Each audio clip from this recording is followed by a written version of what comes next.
بالله من شرور أنفسنا وسيئات أعمالنا من يهده الله فلا مضل له ومن يضلل فلا هادي له أشهد أن لا إله إلا الله وأشهد أن محمدا عبده ورسوله صلى الله عليه وسلم. Yang saya hormati para alim, para ulama, sesepuh-sesepuh, para ustaz, serta jamaah sekalian yang dirahmati oleh Allah Subhanahu wa taala.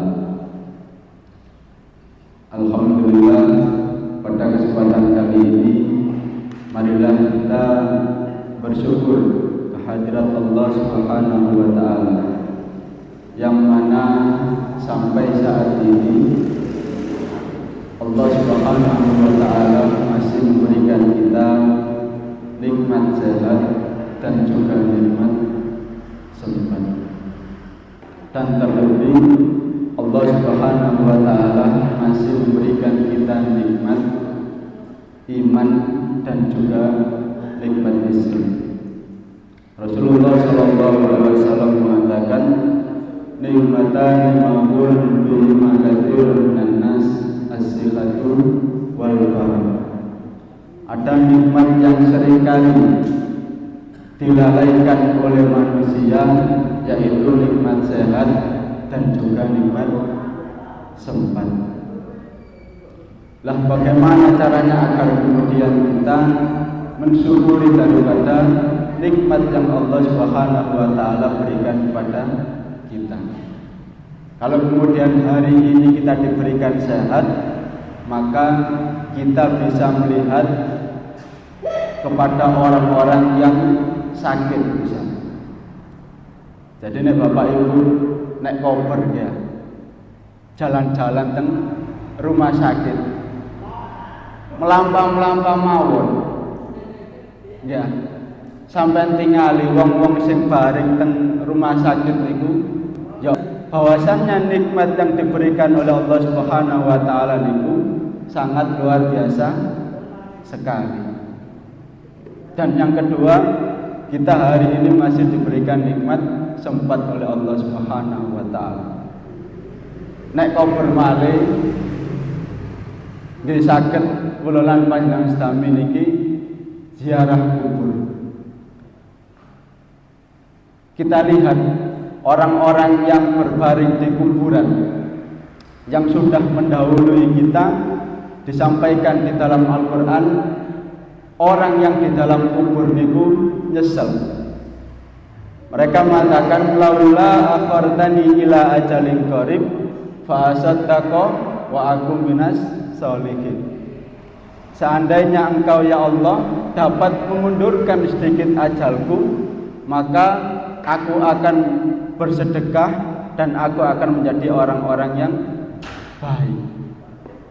Lah hari ini kita masih diberikan kesempatan oleh Allah Subhanahu wa taala, diberikan nikmat sehat, diberikan nikmat sempat, dan nikmat yang sangat luar biasa, yaitu nikmat Islam dan juga nikmat iman. Lah ini yang kemudian menjadi pembeda. Enten wong sing bahasane niku ngapunten Islam KTP.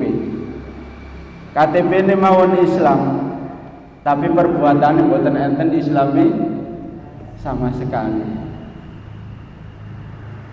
Jemaah sekalian dirahmati Allah Subhanahu wa taala, kedua kalinya salawat dan salam semoga tetap terlimpahkan kepada junjungan kita Nabi Muhammad sallallahu alaihi wasallam, pada para sahabatnya, para keluarganya, serta orang-orang yang menjalankan sunnahnya sampai hari kiamat.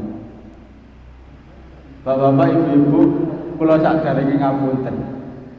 Kok sawangane sing nom iki kok teng ngajeng ya. Ketinggalane niki sing nom dhewe niki kula ketinggalane. Ya.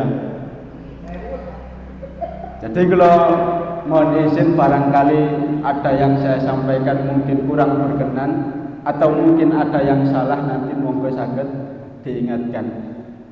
Dan Insya Allah ini baru yang keempat. Jadi mudah-mudahan Allah Subhanahu wa Ta'ala memberikan kita kemudahan agar kemudian kita senantiasa dapat istiqomah untuk menuntut ilmunya Allah Subhanahu wa Ta'ala. Sama sebuah hadis yang diriwayatkan dari Abu Sa'ad bin Malik bin Sanan Al-Khudri radhiyallahu anhu, bahwasannya Nabi Shallallahu alaihi wasallam 99 orang itu membunuh juga. Jadi pun genap menjadi 100. Kemudian ia kembali lagi bertanya tentang keberadaan orang yang paling alim. Kemudian ditunjukkan kepada orang yang alim. Kemudian ia bertanya, jika seorang telah membunuh 100 orang jiwa, apakah kemudian taubatnya diampuni oleh Allah Subhanahu wa Ta'ala? Maka seorang yang alim itu pun menjawab, ya, masih diterima. Dan siapakah yang akan menghalangi antara dirinya dengan taubat? Maka akhirnya orang itu beranjak pergi dari tempat ini ke tempat yang jauh, karena di sana terdapat sekelompok manusia yang menyembah Allah Subhanahu wa Ta'ala. Maka sembahlah Allah bersama mereka, dan janganlah kamu kembali ke tempatmu yang dahulu, karena tempat tersebut tempat yang amat jelek. Kemudian orang itu pergi menuju tempat yang ditunjukkan oleh seorang yang alim tadi.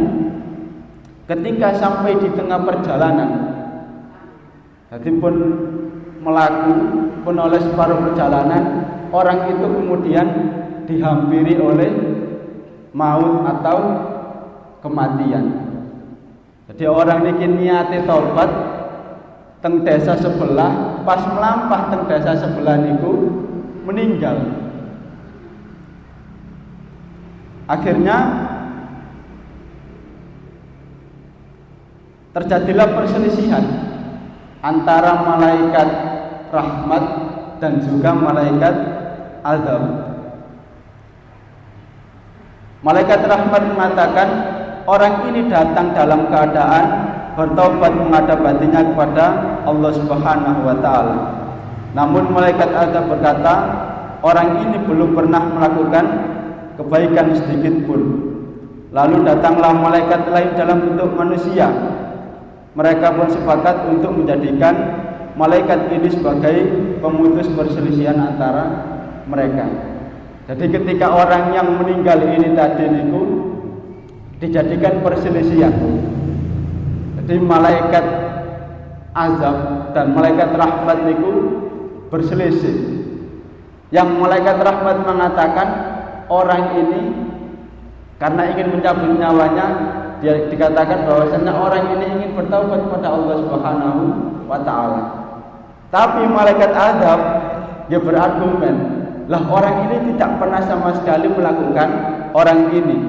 Lantas kemudian diukurlah jaraknya, dan mereka mendapati bahwasannya orang ini lebih dekat kepada desa yang dituju itu tadi. Akhirnya yang mencabut nyawanya itu adalah malaikat rahmat.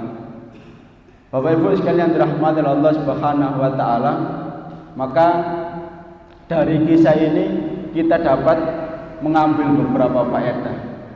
Faedah yang pertama yaitu luasnya ampunan Allah Subhanahu wa Ta'ala. Jadi orang ini pun mateni 100 wong. Jenengan saged bayangaken 100 orang. Tapi ketika ia datang untuk menghadap Allah Subhanahu wa Ta'ala, maka hanya meniatkan saja. Jadi dereng sampai teng dasane niku wae. Niat mawon, tapi akhirnya kemudian yang mencabut nyawanya itu adalah malaikat rahmat. Maka ini betapa luasnya ampunan Allah Subhanahu wa Ta'ala.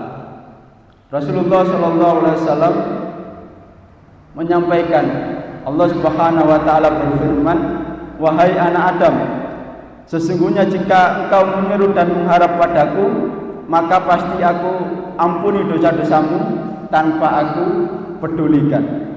Wahai anak Adam, seandainya dosamu membumbung tinggi hingga ke langit, tentu akan aku ampuni tanpa aku pedulikan. Wahai anak Adam, seandainya engkau mendatangiku dengan dosa sepenuh bumi, dalam keadaan tidak berbuat syirik sedikit pun kepadaku, tentu aku akan mendatangimu dengan ampunan sepenuh bumi pula. Jadi Rasulullah SAW menyampaikan firman Allah, atau yang seringkali kita sebut dengan hadis qudsi. Yang pertama dikatakan oleh Allah, jika engkau menyeru dan mengharap kepadaku, pasti aku ampuni dosa-dosamu tanpa aku pedulikan. Jadi sebanyak apapun dosa yang kita miliki, selama kita mau menyeru dan memohon kepada Allah Subhanahu wa taala, maka insya Allah akan mengampuni dosa-dosa kita. Kemudian faedah yang kedua yaitu Allah akan mengampuni setiap dosa, meskipun dosa besar, selama orang itu mau bertaubat. Jadi seperti yang dikisahkan di kisah ini tadi, pun mateni 100 orang, belum sampai ke desa yang dituju kemudian meninggal. Allah Subhanahu wa taala berfirman di dalam Quran surat Az-Zumar ayat 53. Allah Subhanahu wa taala mengatakan, "Qul ya ibadiyalladzina asrafu ala anfusihim la taqnatu mir rahmatillah innallaha yaghfiru dzunuba jami'an innahu huwal ghafurur rahim." Katakanlah Muhammad kepada hai hamba-hambaku yang melampaui batas pada diri mereka sendiri. Artinya orang yang la taqnatu mir rahmatillah, janganlah kamu berputus asa dari rahmat Allah Subhanahu. Ekonomi misalnya diuji dengan keturunannya,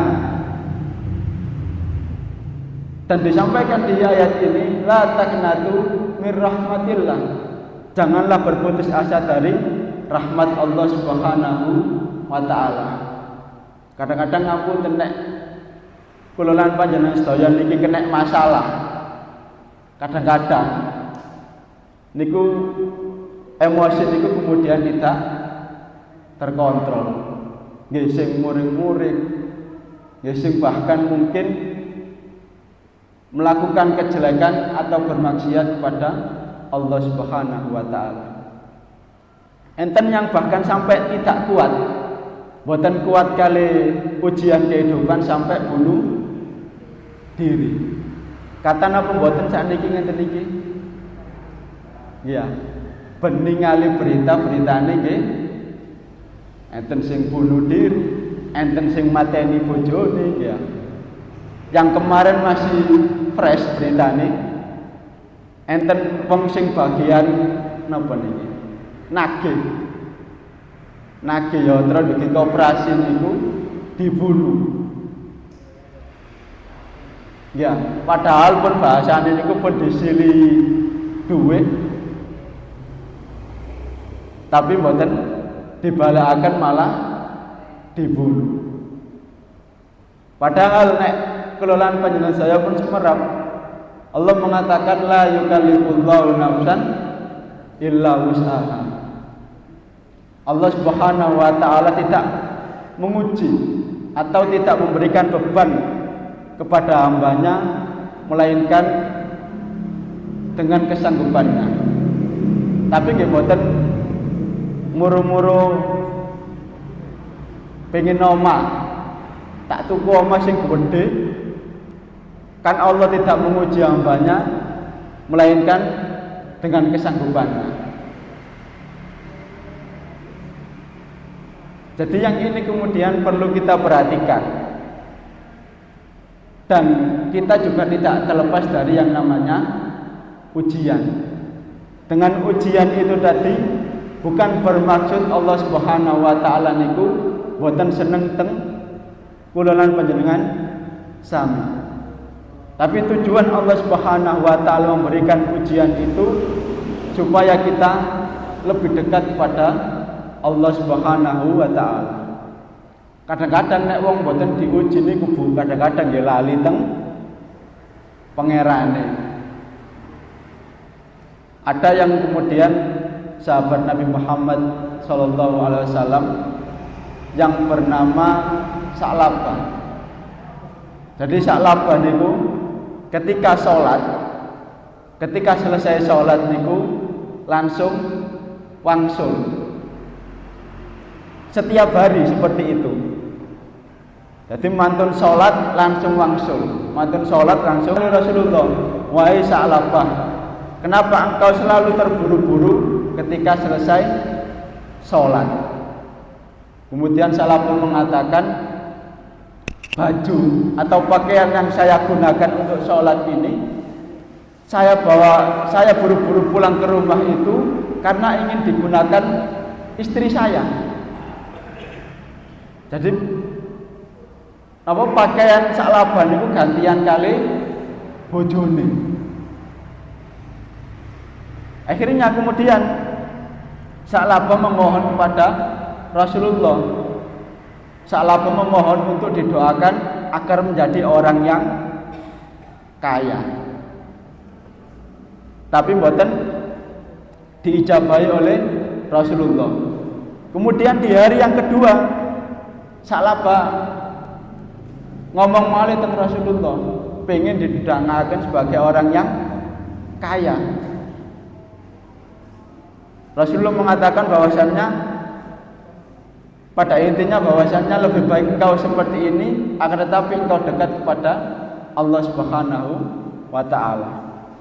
Di hari yang ketiga Sa'labah matur malih teng Rasulullah, pengen ditungaaken ben dadi wong sugih. Akhirnya kemudian didoakan oleh Rasulullah Shallallahu Alaihi Wasallam. Setelah Rasulullah mendoakan, diberikan sepasang domba. Dan setelah itu, dalam waktu yang tidak terlalu lama, domba-domba yang diberikan Rasulullah pun menjadi orang yang kaya. Tapi ketika di masa itu yang Sa'labah menjadi orang yang kaya, itu Sa'labah jarang, bahkan hampir tidak pernah terlihat ke masjid. Bahkan kemudian ketika sahabat itu disuruh Rasulullah untuk mengambil zakat, maka Sa'labah mengatakan bahwasannya harta yang dia miliki itu bukan karena datang dari Allah, tapi datang dari usahanya. Bapak Ibu sekalian dirahmati Allah Subhanahu wa taala. Kadang kemudian orang yang sebelumnya hidupnya pas-pasan ya, tapi selalu dekat kepada Allah Subhanahu wa taala, namun ketika menjadi orang yang kaya, orang yang memiliki banyak harta, lantas kemudian ia jauh dari Allah Subhanahu wa taala. Karena apa? Karena ujian itu ada dua. Enten ujian kesenangan, enten ujian kesedihan. Enten bersabar, kali enten bersyukur. Lah sing abot niku sing pundi, Pak? Bersyukur napa? Bersabar.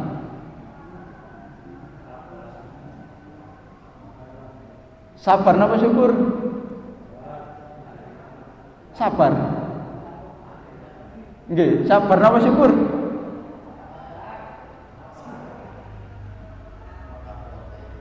Ya, nek misal ngapunten, nek wong sing hidupe pas-pasan ya, mboten enten pilihan malih kecuali sabar. Orang yang kemudian diberikan harta lebih oleh Allah Subhanahu wa taala seringkali nggih lali, mboten bersyukur dening Allah Subhanahu wa taala. Kadang-kadang ngantuk sampai bahwasannya yang saya ya nek bersabar nggih mboten enten pilihan malih. Pilihane nggih mek tunggal. Pilihane nggih sabar mawon. Nek diberikan kenikmatan pilihannya enten dua. Sing pertama bersyukur, sing kedua kadang-kadang lali. Ya. Enten wong sing ngapunten pas posisi sakit. Harapannya kan mek tunggal pengen sehat. Cara dikengen milih ya. Duwe 1 juta napa sehat milih pundi? Sehat. Ya. Tapi nek pun sehat lali. Napa maneh sih? Enten harta, enten kekuatan. Zaman sakniki nggih ngoten. Sampeyan tingali arek nom-nom.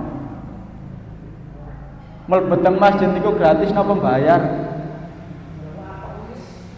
Gratis ya. Disuguhi ngombe, enten AC-ne. Nek teng Al-Hidayah mriku enten wifi-ne. Dadi enten arek ngopi, matur-matur ngegame niku teng masjid nggih enten. Cuma ngapunten, kebanyakan orang niku kemudian milih sing bayar. Apa maneh lari nom-nom ya. Padahal sesungguhnya kalau kemudian berbicara tentang ketenangan, tidak ada ketenangan melainkan daripada ketenangan dari Allah Subhanahu wa taala. Sakniki bahasane ngenten. Nek ngelu titik niku bahasane pengen liburan. Pengen healing. Wis utangku akeh, aku tak liburan ae cek lali utangnya. Ya, liburan sedinten nggih. Sedinten mawon lali. Samatene pas wangsul nggih. Eling malih. Ibu bapak, ibu-ibu sekalian dirahmati Allah Subhanahu wa taala. Kemudian yang ketiga, faedah dari hadis yang dapat kita ambil tadi yaitu jangan membuat orang berputus asa dari rahmat Allah Subhanahu wa taala. Ibnu Abbas mengatakan ketika mendengar surat Az-Zumar ayat 59 tadi, Ibnu Abbas mengatakan barang siapa yang membuat seorang hamba berputus asa dari taubat setelah turunnya ayat ini, maka ia berarti telah menentang kitab Allah Azza wa Jalla. Dadi nek misale enten wong sing tangleteng sampeyan, yuk kula niki diampuni kali Gusti Allah napa mboten ya? Aku iku wis tau judi, aku iku wis tau berzina, aku wis tau minum-minuman keras, aku tau mbunuh wong. Nek misale jenengan ditangleti ngenten, berarti jawabannya insya Allah taubatnya diterima oleh Allah Subhanahu wa ta'ala. Pun mboten ngomong lho dosamu gak diampuni wong kaya ngono ae. Mateni iya, judi iya. Kabeh-kabeh wis mbok lakoni. Jangan sampai berkata seperti itu. Sebesar apapun dosa orang, insya Allah diampuni oleh Allah Subhanahu wa ta'ala. Sebagaimana yang disampaikan dalam hadis qudsi tadi. Kemudian faedah yang keempat yaitu seorang yang melakukan dosa berkali-kali dan ia bertaubat, maka Allah Subhanahu wa taala akan mengampuninya. Rasulullah Shallallahu alaihi wasallam bersabda yang diceritakan dari Rabb-nya Allah Azza wa Jalla. Ada seseorang yang berbuat dosa, lalu dia mengatakan Allahumma firli dzanbi, ya Allah ampunilah dosa-dosaku. Lalu Allah mengatakan hambaku telah berbuat dosa, lalu dia mengetahui bahwa dia memiliki Rabb yang mengampuni dosa dan menghukumi setiap perbuatan dosa, maka Allah Subhanahu wa taala mengampuni dosanya. Terus kemudian hamba ini melakukan dosa lagi dan ia mengatakan Allahumma firli dan Allah mengatakan bahwasannya hambaku telah berbuat dosa. Lalu dia mengetahui bahwa dia memiliki Rabb yang mengampuni dosa dan menghukumi dosanya. Kemudian Allah Subhanahu wa taala mengampuni dosa-dosanya. Jadi Bapak Ibu sekalian dirahmati Allah Subhanahu wa taala, kadang-kadang kula lan panjenengan sedaya niki antara sadar dan boten sadar niku melakukan dosa. Isu-isu teng Wak Jumber misalnya, tumbas sayur. Enten ewange ngrasani maneh. Kadang-kadang ya boten sadar spontanitas ya. Kadang-kadang ngapunten, beaken misale teng Wak Jumber tumbas sayur. Enten wong sing ngomong, sapa sing gawe Masjid Al-Huda iki kok cek apike? Duwe sapa sing paling akeh? Terus misal jenengan lah ngerasa sing paling sedekahane paling akeh. Lho iku aku sing gawe. Aku sing paling akeh. Mboten sadar, kadang-kadang nggih spontan. Makanya Rasulullah sallallahu alaihi wasallam mengajarkan kepada kita bahwasanya Rasulullah itu beristighfar, memohon ampun kepada Allah niku sehari bisa sampai 70 sampai 100 kali. Niku Rasulullah.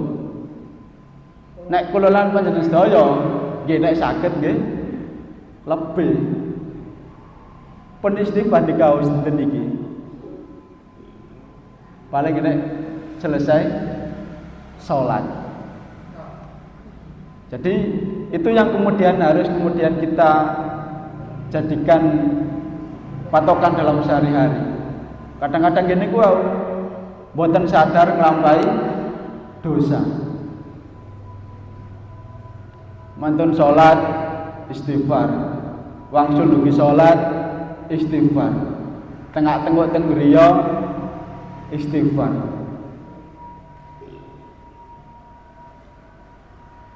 Kemudian faedah yang kelima yaitu diterimanya taubat seorang pembunuh. Kemudian faedah yang keenam, orang yang bertaubat hendaknya berhijrah dari lingkungan yang buruk. Jamaah sekalian dirahmati Allah Subhanahu wa taala, lingkungan niku Bapak Ibu pengaruhnya besar. Mungkin bisa saja kalau kemudian sehari dua hari kita tidak ikut-ikutan, tapi kadang-kadang penasaran.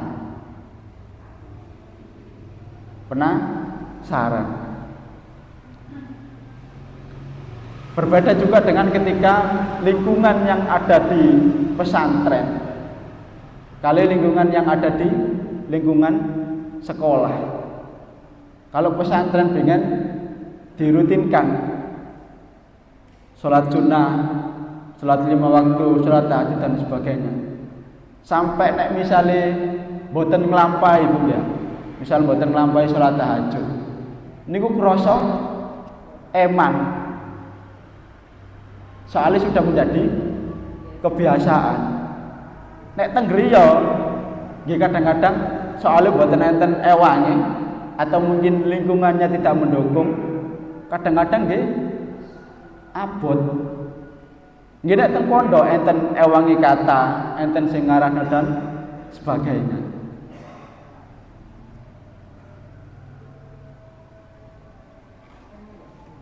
Dan lingkungan atau mungkin pertemanan itu juga menjadi hal yang perlu kita perhatikan. Rasulullah mengatakan perumpamaan orang yang berteman dengan orang yang baik itu bagaikan berteman dengan orang yang penjual parfum. Seandainya engkau tidak membelinya, minimal engkau mendapatkan bau harumnya. Dan perumpamaan orang yang berteman dengan orang yang buruk itu bagaikan berteman dengan orang yang ahli besi. Nek mboten kulite atau pakaian niku kena cipratane geni, minimal nggih kena ambune sing mboten enak. Ya, makanya teman itu kemudian perlu kita perhatikan.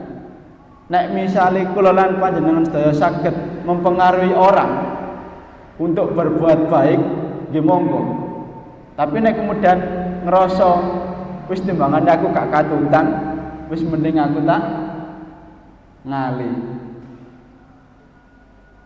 Jenengan tingali sakniki lari alit-alit niku. Rata-rata kabeh-kabeh son horeg ya. Niki korbane masjid. Jadi sampai sekarang juga alit-alit niku pun kena pengaruh. Dan itu mungkin nanti berdampak pada kehidupannya ketika besar.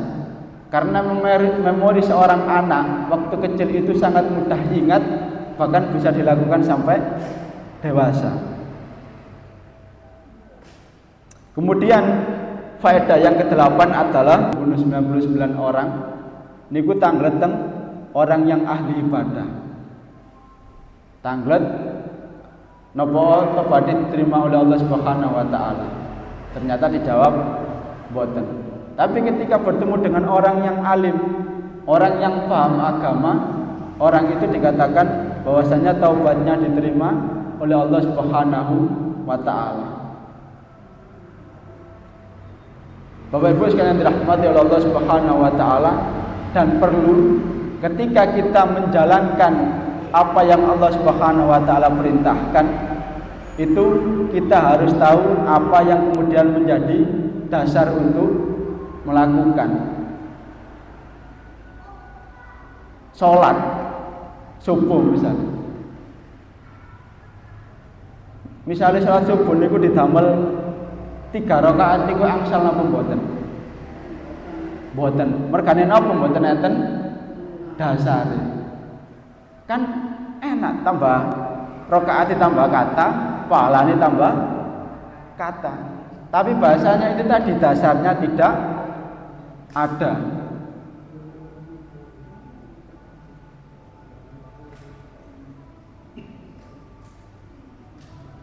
Kemudian faedah yang ke-9 adalah orang yang berfatwa tanpa ilmu hanya akan membawa kerusakan. Bapak Ibu, nek misalnya enten sing tanglet dan kemudian kita tidak tahu, nggih dijawab boten semerap. Pun sok tahu ya. Misalnya ditangleti, hukumnya nek wong salat gak wudu iku yo napa? Sampeyan jawab, gak apa-apa. Padahal boten semerap dalile napa? Dasare. Jadi sekalipun kalau kemudian kita melakukan perintah Allah, gini perlu kemudian kita tahu dalilnya. Kalau kemudian tidak ada dalilnya, ya mboten usah dilakoni. Jadi pun mboten angel-angel. Perintahnya apa kemudian kita kerjakan, larangannya kemudian apa kita jauhi. Pun mboten usah ngurang-ngurangi, pun mboten usah nambah.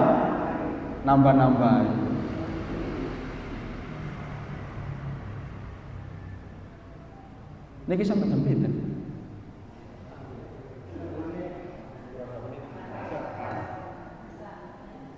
Ya, sedikit malih. Lantas apa yang kemudian syarat diterimanya taubat? Yang pertama yaitu taubat dilakukan dengan ikhlas. Taubatnya dilakukan karena Allah Subhanahu wa taala. Kalau kemudian tidak dilakukan karena Allah, niku biasanya mboten suwe.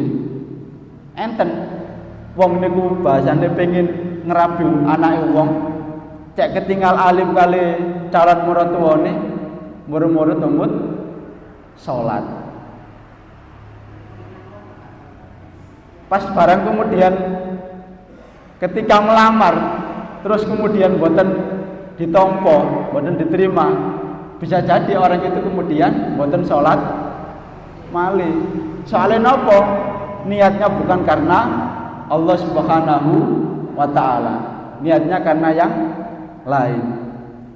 Kemudian yang kedua yaitu menyesali dosa yang dilakukan. Kadang-kadang ngapunten, hari ini kita sudah menyesal tentang dosa yang kita lakukan, terus kemudian besoknya lagi kita lakukan, maka kita nggih menyesal lagi. Pun betul usah mikir, kok aku mari nglakoni dosa, melakukan dosa lagi. Bahasanya jatuh ke lubang yang sama. Rasulullah mengatakan, pun mantun, Rasulullah mengatakan bahwasanya kullu bani Adam khata'un wa khairul khata'ina at-tawwabun. Bahwasanya setiap hamba, setiap anak Adam itu melakukan kesalahan, dan sebaik-baik kesalahan itu adalah orang yang mau bertaubat kepada Allah Subhanahu wa ta'ala. Jangan sampai kemudian disamakan nek teng wong sampean melakukan kesalahan 1 kali, 2 kali, 3 kali dianggap kurang ajar. Tapi kalau teng Gusti Allah mboten enten batasan. Kita melakukan dosa, kita bertaubat. Kita melakukan dosa, kita bertaubat lagi kepada Allah Subhanahu wa ta'ala. Kalau tambahin nggih, yang ketiga tidak terus-menerus dalam berbuat dosa. Jadi minimal kita bisa menghindari. Dan yang keempat, bertekad untuk tidak mengulangi dosa tersebut. Dan yang kelima, taubat harus dilakukan sebelum datangnya ajal. Kalau kemudian ajalnya sudah tiba, kemudian bertaubat, itu batasannya pun boten enten. Lah karena ajal itu kemudian kita tidak pernah tahu kapannya, maka perlu kemudian kita senantiasa beristighfar atau bertaubat kepada Allah Subhanahu wa ta'ala. Cekap semanten, barangkali ada yang salah atau mungkin perkataan yang kurang berkenan, saya mohon maaf sebesar-besarnya. Subhanakallahumma wa bihamdika asyhadu an la ilaha illa anta astaghfiruka wa atubu ilaik. Taufiq wal hidayah. Assalamualaikum warahmatullahi wabarakatuh.